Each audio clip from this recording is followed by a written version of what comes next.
All right, so up to this point, we've only been considering one data model, right, of the users, right? So users, okay, with different attributes. Now we want to consider several other pieces of data, like for instance, one user being related to any number of websites, right? So one user being able to create any number of websites. Okay, so if you have here user 1, that one user might have created website 1, website 2, website 3. And then you might have another user, user 2, being related to website 4 and website 5. Correct? So we say there's a one-to-many relationship. And then this keeps going, right? One website can be related to many pages. So one website can have many pages. So for instance, website number 2 might have page 1 and page 2. Whereas website 5 might have page 3, page 4, and page 5. Everybody okay? Yes? And again, we say that this is a one-to-many relationship. Okay? Now, we'd like to be able to navigate across the entire data set, okay, using a URL. We would like to be able to say, we already said that we wanted to be able to use a URL that would allow us to refer to any data point in this data cloud. Right? We already said that we were going to use the following convention, that if you told me the name of the entity or the collection or the table, right? And you didn't specify which of those instances, then the interpretation is that I want all the users, right? This would return the entire data set of all the users, user 1 and user 2. Make sense? Right? But if you go a little further and tell me that you want user 1, right, meaning that's their primary key, right, there's your unique identifier, then that would return me the object that represents user 1. Yes? Right, with their username, their first name, their last name, their email, their everything. Yes? The data, the record, the U1 record. If you keep going, right, notice that because there's this relationship, you should be able to keep going, saying that given this context, I'd like to be able to specify more things about this context. Given this user 1, now that I've told you which user it is, I can keep going. What are things that are related to the user? Well, up to this point, I just have websites are related to users. I might have other things, right? I might have many addresses. Okay, I might have many different accounts, bank accounts. I might have different things, right? It's me with several. I have lots of these.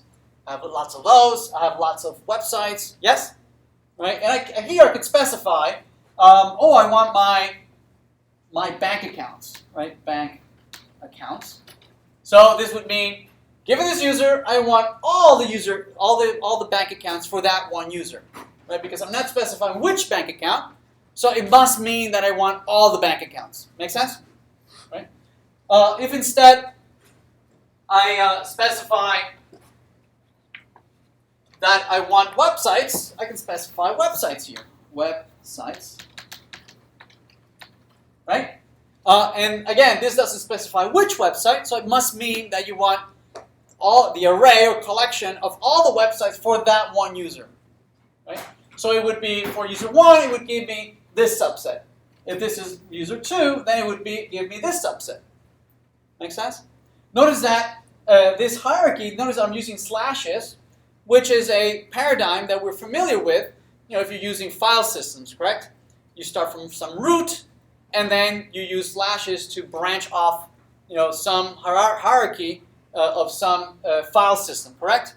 So here we're using something similar, but we're navigating not a file system, we're navigating a hierarchical data set, correct? Right? So if I keep going, I said that this website slash, if I give you a particular website, website number 2, this one right here, then this would return to me the object that represents that website number 2. The title of the website, the URL of the website, how many visits, the description, whatever, right? That represents that object. If I keep going, I can say, well, here's a context. I can tell you what other things are related to this website. Up to this point, I just have one website is related to many pages, but it could have other things, right? It could be related to many other things. Right? In this case, we don't have any other relationship. We just have pages, right? I'm going to go and we could say page here. And the interpretation here is that because you're not specifying which page, this must be, you mean the collection of all the pages for that website. Yes? Right? Now you understand why before we mentioned that the IDs, right, we were going to embed them as part of the path, as opposed to a query. Yes? As part of the query. Instead, because it forms, right, it's part of a larger path that starts at a very high level and then just navigates to more specific branches down a specific path, right, following the data set. Make sense? Right? So you keep going, here's page, and then you have a particular page number 5, right? And the page might have many widgets, right? So there's one to many widgets. So this might be, so if you say just P5, then that's the object that represents P5, right? Page number 5. Or if you ask for the widgets, then that means that I want to see all the widgets, and that would return the array of all the widgets for that page. Or you can say which widget number 11, right? So then that's that particular widget. Make sense? So this is how you specify how you navigate across the entire data set. Okay, and then what you want to do with it, the action that you want to do with it, is one of 4 actions. There are only 4 actions that you can do. You can what we're sometimes referred to as the CRUD operations, right? You need to be able to create these things. You need to be able to read, update, or delete. In HTTP, we use the verbs, the HTTP verbs of post for creating, meaning you say post and then this URL, right? Or read, we use get. For update, we use put, and to remove or to delete, we use delete. So that's the same. Okay, so these are the 4 verbs that are meant to be used in HTTP. If you're using HTTP, if you're using some other protocol, then you would use some other protocol's verbs. Right? But in this class, we're using HTTP. Does this make sense? Right. So that's the convention we're using. It's an industry standard.